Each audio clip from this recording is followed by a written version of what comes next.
Index transfer ছিল এবং index transfer ছিল দেখেই চাকরিটাতে জয়েন করছি যে আমি পরের বার আমার জায়গায় চলে যাইতে পারবো।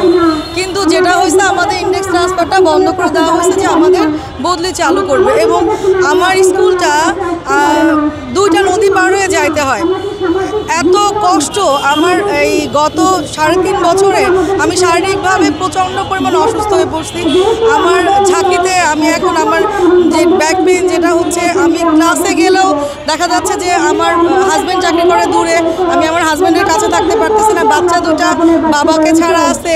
তারপরে যেটা হচ্ছে স্যার আমাদের মনে করেন যে কি বলবো, কমিটির আমাদের যে কমিটি স্যাররা ওনাদের দ্বারা আমরা বিভিন্নভাবে সিনিয়র জুনিয়রের হই সম্মুখীন এবং অন্য জেলাতে চাকরি করার জন্য বিভিন্ন ধরনের সমস্যার সম্মুখীনে ম্যাডামরা তো আরও বেশি হয়।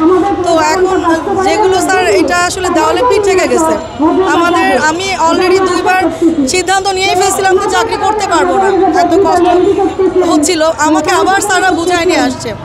তো আমাদের আসলে এখন প্রজ্ঞাপন হয়েছে 2024 আমাদের প্রজ্ঞাপন হওয়ার পরে কেন আমাদের বদলিটা দিচ্ছে না?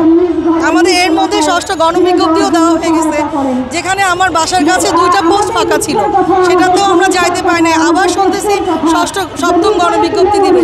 এখন এটা দিলে তো আমাদের কোনো পোস্টই ফাঁকা থাকবে না, কিন্তু সরকার ইচ্ছা করলে আমাদের বদলিটা দেওয়ার পরে বিজ্ঞপ্তিটা দিতে পারে। আর আমরা তো কোনো পোস্ট দখল করতেছি না, আমাদের শুধু যার জায়গায় যেতে চাচ্ছি, নিজের জায়গায় আমরা মাথা ঠান্ডা করে ক্লাস নিতে চাচ্ছি, আমাদের বাচ্চারা বাবাদের কাছে থাকতে চাচ্ছে। আমাদের শুধু এইটুকু চাওয়া যে আমরা যেন ক্লাস নিতে পারি ভালোভাবে। আর সবচেয়ে বড় কথা যে এখানে এখন বর্তমানে এই যে আমাদের সহকারী শিক্ষক পদে অনেক শিক্ষিত ভালো ফ্যামিলির ছেলেমেয়েরা আসতেছে, এরা আস্তে আস্তে উৎসাহ হারায় ফেলবে। কারণ এরা যখন দেখবে বদলি নাই, তখন এরা আসলে চাকরিতে আসবে না। এবং আমি নিজেই আমি এখন সিদ্ধান্ত নিচ্ছি যে এইভাবে আসলে সম্ভব না। আমার বাচ্চা, হাজব্যান্ড সবাই কষ্ট পাচ্ছে। আমার হাজব্যান্ড অসুস্থ, সে একা থাকে এবং তাকে নিয়েও আমি সবসময় টেনশনে থাকি। তো এত টেনশন নিয়ে তো আসলে চাকরি করা সম্ভব না।